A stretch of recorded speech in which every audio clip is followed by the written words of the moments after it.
Let's talk about the guitarists who held bands together.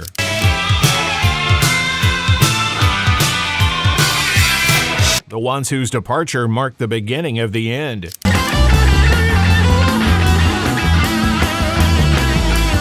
When these guys left, everything changed.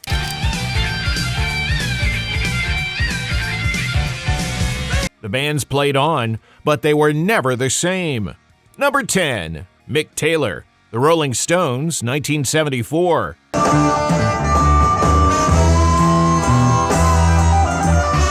Mick Taylor joined the Rolling Stones in 1969 after Brian Jones was fired from the band. He immediately became a key part of the band's new sound. The Taylor era is viewed by many critics as the band's peak. Albums like Sticky Fingers and Exile on Main Street showed off the Stones' blend of rock, country, and blues with a more American feel.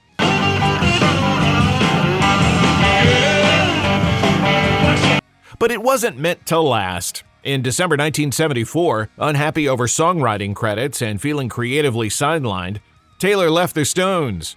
They stayed huge. Later records would become some of their best-selling, but the edge and flow Taylor brought to the band was gone.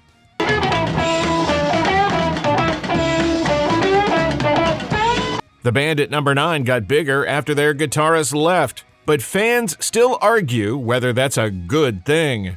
Number 9, Steve Hackett, Genesis, 1977.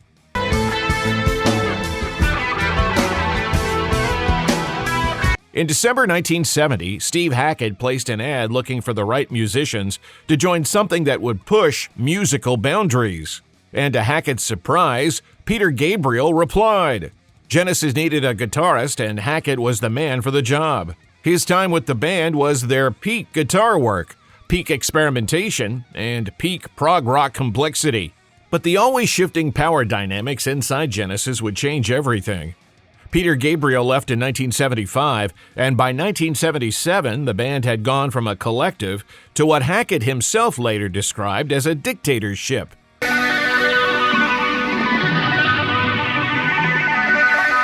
Keyboardist Tony Banks and bassist Mike Rutherford were increasingly controlling the songwriting and direction, pushing for shorter, more streamlined songs. When Hackett wanted to pursue a solo career alongside his work with the band, he was told it couldn't continue under those terms. And Hackett couldn't accept that, so he quit. And Genesis got bigger after that, but Hackett's exit marked the end of the band's classic prog rock era.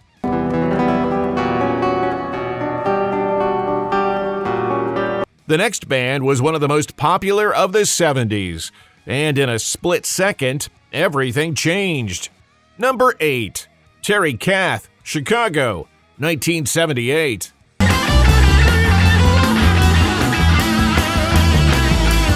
Chicago's 1969 debut album, Chicago Transit Authority, went multi-platinum and stayed on the charts for over 171 weeks.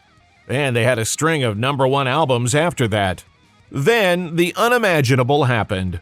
On January 23, 1978, while at a party at a band technician's house, Terry Kath, the band's lead guitarist, was handling firearms. He removed the magazine from a 9mm semi-automatic and said, "Don't worry about it. Look, the clip is not even in it." He didn't know a round was still in the chamber. He died from a self-inflicted gunshot wound.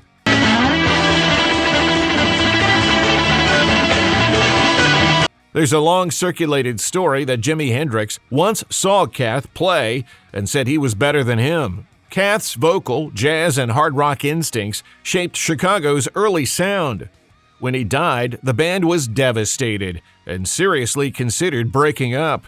They continued anyway. They brought in Donnie Dacus and later found success with a softer sound. But they never replaced what was lost when Kath died.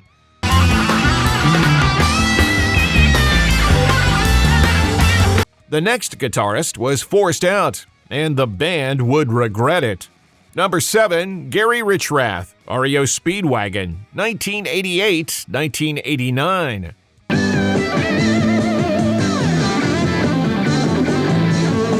Gary Richrath joined REO Speedwagon in late 1970 as lead guitarist. after the band had already been grinding for years out of the University of Illinois. He brought a thick, classic hard rock guitar voice that helped push the band from bar band covers into original songs, and eventually into one of the biggest rock acts of the late 70s and early 80s. But it wasn't a smooth ride. Rich Rath and singer Kevin Cronin clashed for years over the band's direction.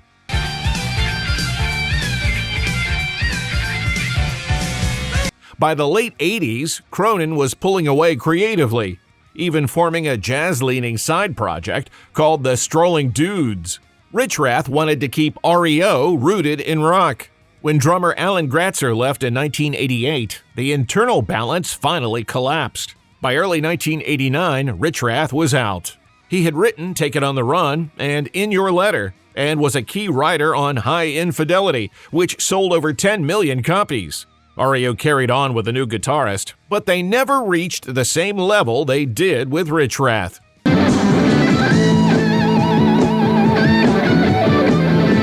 Next up, the guitarist who walked away to save himself. Number 6, Peter Green, Fleetwood Mac, 1970.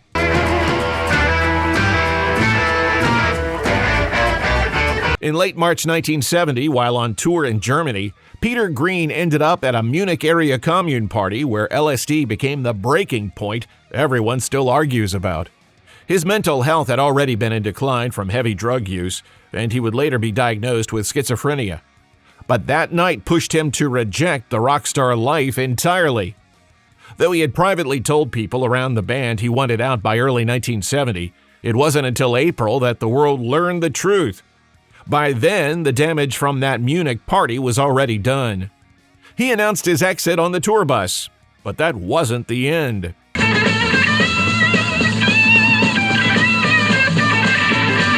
Green stayed on the road and played out the remaining dates for several more weeks before finally quitting. He gave the band time to adjust before he was gone. Green was the originator, the heart, the man who built Fleetwood Mac's blues rock foundation. Without him, the band entered a rough transition period of shifting lineups, trying to figure out what they were supposed to be. Eventually, Fleetwood Mac reinvented themselves with Lindsey Buckingham and Stevie Nicks and became global superstars. But the band that came after wasn't the same band. The original Fleetwood Mac ended when Peter Green walked away.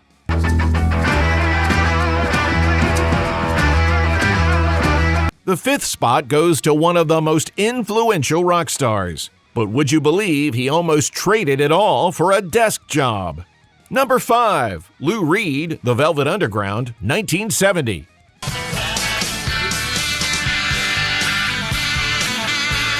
The Velvet Underground formed in New York City in 1964 when Lou Reed met John Cale and they bonded over experimental music. Soon, Andy Warhol became their patron and front-facing champion, boosting their profile and putting his name on their first album. They defined New York in the 60s, but control fights and money tension set the fuse. Reed resented the way Warhol's orbit swallowed the band's identity, and when the Velvet Underground and Nico arrived in 1967, it didn't sell. Warhol got the loudest credit, while the record still sounded like a threat nobody knew how to market. Reed wanted out of the art project frame. He pushed for a straighter rock direction, and Warhol was out. A new manager, Steve Sesnick, came in.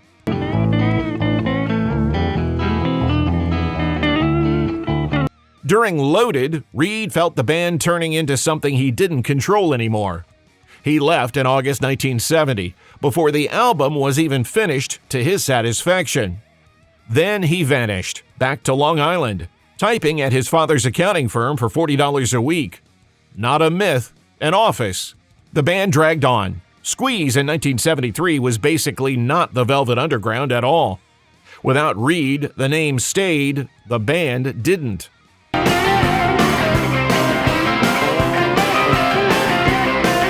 Bad management is one thing, but what do you do when the band is chasing something you want no part of? Number 4, Michael Schenker, UFO, 1978.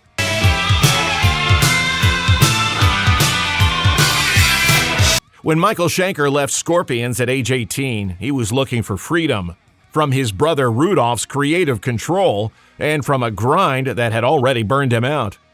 A twist of fate brought him to UFO. While touring Germany, UFO's guitarist ran into passport trouble and missed a show. Scorpions were opening, and Schenker was loaned out as a last-minute fill-in. Singer Phil Mogg was stunned.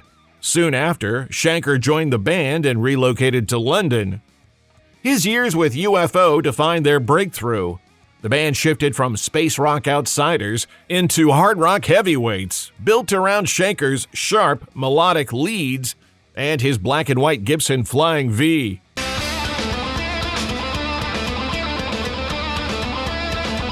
Album after album, that sound carried them forward.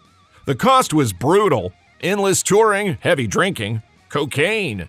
It all peaked during the tours that produced Strangers in the Night. Before the album was even released, Schenker was gone.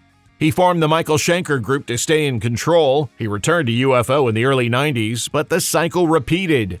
It finally collapsed in 2002 at Manchester Apollo when Schenker broke down on stage and walked off. UFO carried on, first with Paul Chapman and years later with Vinnie Moore. But for fans, the Holy Grail version ended with Schenker.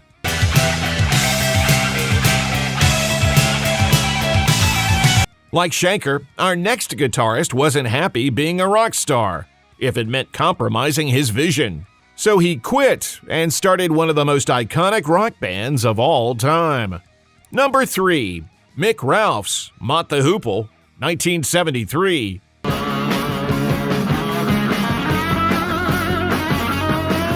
Mott the Hoople came out of the late 60s UK club circuit when Island Records' Guy Stevens signed a local band and reshaped it. He pushed out their original singer and went looking for a frontman. That's how Ian Hunter was pulled in. Their early albums barely sold and the band was close to breaking up. Then David Bowie stepped in. Bowie wrote and gifted them All the Young Dudes. And in 1972, it became the hit that turned cult heroes into glam-era contenders. But not everyone loved where that success pointed.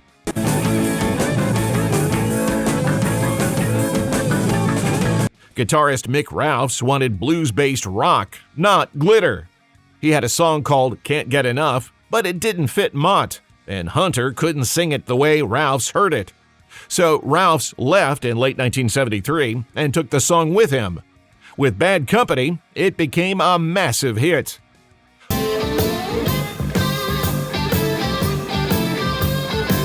Mott carried on and released The Hoople in 1974. Ralphs appeared only as a guest. Not long after, Ian Hunter and Mick Ronson walked away together.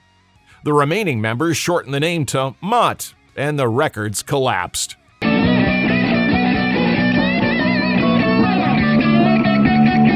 Lots of bands have broken up because of creative differences. But the next band, one of the biggest of all time, almost ended over some spilt milk. Number 2, Joe Perry, Aerosmith, 1979.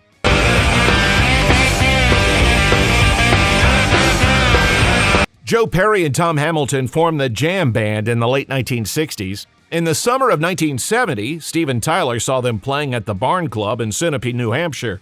He loved their sound and merged it with his own band, Chain Reaction.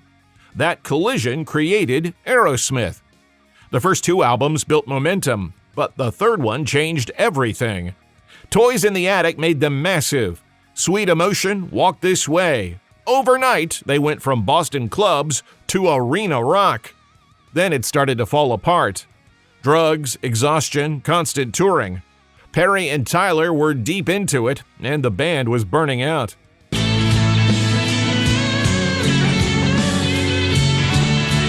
The breaking point came on July 28, 1979, at the World Series of Rock in Cleveland. Backstage, Perry's wife threw a glass of milk at Tom Hamilton's wife during an argument. Tyler confronted Perry. The shouting exploded. Perry quit on the spot.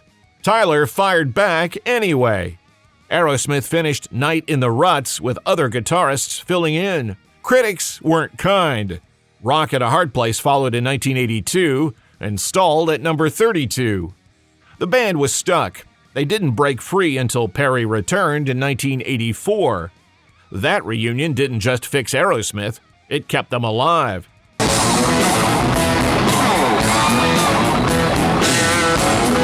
Perry's exit sent Aerosmith into a nosedive that took years to recover from. But when the guitarist at number 1 quit, there was no recovering. Number 1, Ritchie Blackmore, Deep Purple, 1975.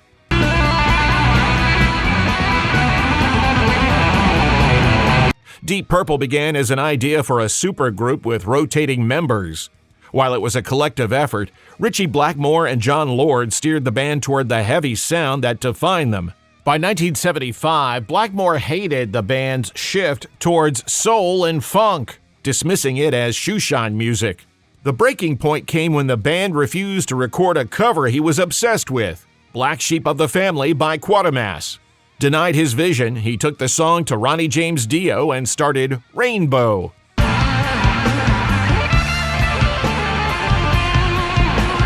The effect of his exit was immediate.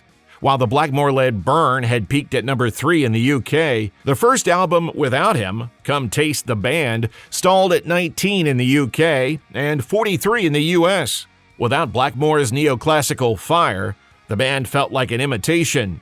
Deep Purple collapsed in 1976, just over a year after the Man in Black walked away.